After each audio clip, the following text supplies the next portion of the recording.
Hi, and welcome to another Friday from the Field. I'm Kim Grant with Tiller-Hewitt Healthcare Strategies.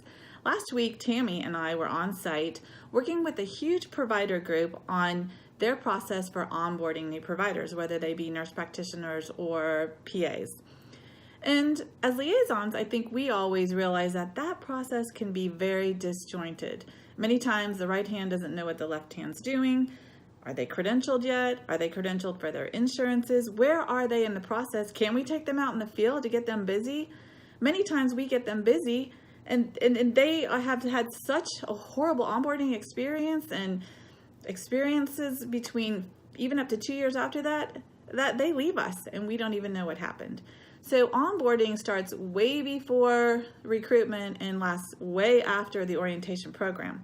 So working with this group, we identified through a lean process, 2-day long lean process with 100 people in the room from all different areas of the hospital that work with providers, some action items to help lean out their processes. And then what are the key pieces of each of the departments that needs to be known by everyone else? Instead of working in silos, how can we share where we are as an individual department with the process of onboarding a provider? So our goal is to get to a master checklist, I like to call it, where we can create a shared space where we can find the provider CV, the bio, any documents that everyone is always asking everyone for, and then sort of a timeline or a checklist of where the provider is in the onboarding experience. Because the more organized we are as an organization and the more we're able to move them through the process quickly, guess what? The more likely they are to stay in our organization.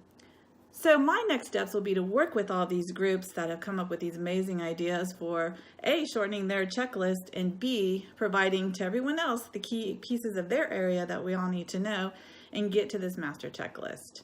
Some of the things that we did say, I might add while we're talking here, is some 3 themes kind of came out of the sessions that we've been doing so far. And one is that NEA, new employee orientation, seems to be always designed for one person. And this organization felt like maybe it could be customized a little more. So that was one key finding that they're working on. Another one was there's lots of different groups, different, this family practice over here, this specialty practice over here, that really is doing the same thing, but in a much different way. So how could we steal best practices from each of them to make it more streamlined, make it more standardized process?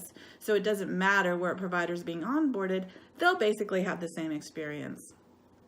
And then finally, one of the big key findings, honestly, and what I love the most about this, is the aha moments, the appreciation we all have for each other, because all along we've been secretly, let's be real, blaming credentialing because they can't ever get things done quickly, or this certain office manager because the provider never got their business card, right? We tend to blame each other. Well, when we come together in this process and everyone talks about all that they have on their plate and all that they need to know before they can even do their part, it becomes a true aha moment, and we all begin to truly appreciate what each of us does in our jobs.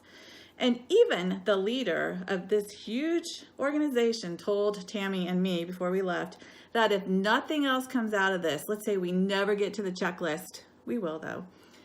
He was so appreciative of the fact that everyone seemed to really come together and understand each other's positions and really gel and bond as a larger group versus being siloed in all the smaller groups. So that was worth it right there. But trust me, we will get to this checklist. So if you'd like to know more about the onboarding process, or you would like us to come and assess or do a lean initiative on your campus, let us know. Check out our website, and in the meantime, have a great weekend. We'll see you next week.